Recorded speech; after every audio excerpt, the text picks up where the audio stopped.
આજે ચૈત્ર મહિનાના પૂર્ણિમા હનુમાન જયંતિ મહોત્સવ શહેર આખું હનુમાન જયંતિ મહોત્સવ ઉજવી રહ્યું છે। અડાજણ રોડ ખાતે આવેલ આશ્રમ ખાતે હનુમાન જયંતિની વિશેષ પૂજા અર્ચના અને ભંડારાનું આયોજન કરવામાં આવ્યું હતું। એમાં 30,000થી વધુ ભાવિક ભક્તોએ ભંડારાનો અને દર્શનનો લાભ લીધો હતો।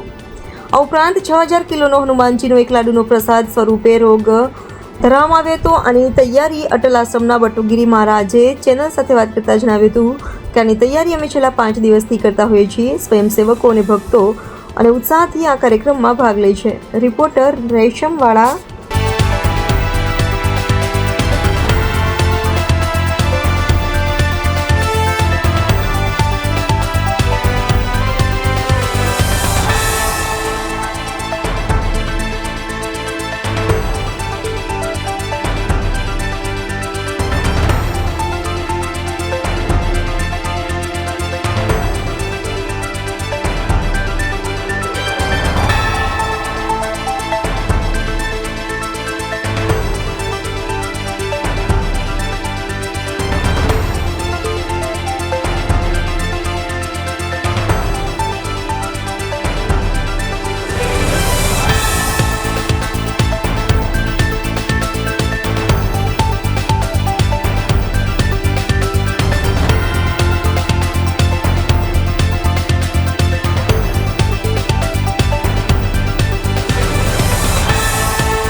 બાપુ, આપનો પરિચય, આપના આશ્રમનો પરિચય અને આજે ભગવાન હનુમાન જયંતિ પર શું સંદેશો આપશો અમારા દર્શકોને? સભી દર્શક મિત્રોને જય સિયારામ। અટલ આશ્રમ, હનુમાનજી મંદિર, હનુમાન જન્મ ઉત્સવની શુભકામનાઓ।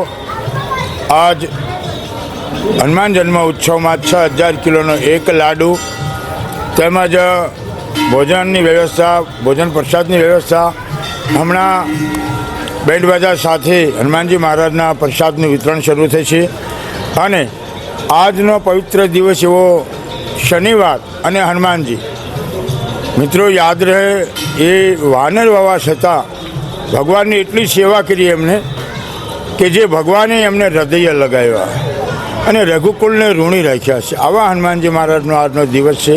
આવો અટલ આશ્રમ, હનુમાનજી મંદિર 1977ની અંદર હનુમાનજીની જ્યારે સ્થાપના થઈ ત્યારે અમે લોકો 11 માણસો હતા। બાલુ ગોપાલ અડાજણથી, ચંદુભાઈ ચુનીભાઈ અડાજણથી અને એક બ્રાહ્મણ, એમના હસ્તે અમે 11 માણસોએ હનુમાન જન્મ ઉત્સવ મનાવેલો 1977માં। અને આજે હનુમાનજી મહારાજની દયાથી 2004થી લાડુ 551થી વધારીને આજે 2025ની અંદર 6,000 કિલોનો એક લાડુ હનુમાનજી મહારાજ ધરી જાય અને હનુમાનજીની કૃપા હોય ને તો જ આ થઈ શકે। અમારા દરેક કાર્યોની અંદર જ્યારે કોઈ અમારું આયોજન હોય તો એમાં ભગવાનનું નામ આવશે। હું બટુગીરીજી મહારાજ આયોજન કરતા નથી, આયોજન કરતા હનુમાનજી મહારાજ છે, તેમજ કોઈ ભક્તનું નામ નથી આવતું કે હું આ કાર્ય કરું છું। એ મોટો એક હનુમાનજી મહારાજનો ગુપ્ત રીતે સંદેશ છે કે જે કાર્ય થાય છે ને એ હનુમાનજીની કૃપાથી થાય છે। એટલી બધી પબ્લિક એકત્રિત હોય છે છતાં નિર્વિઘ્ન હનુમાન જન્મ ઉત્સવ આપણે પાર પાડીએ છીએ।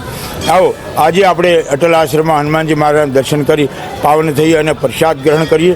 સવામણી ભોગનો પ્રસાદ લેવાથી તમારા દરેક દુઃખો અને રોગોનો નાશ થાય એવી હું કામના કરું છું।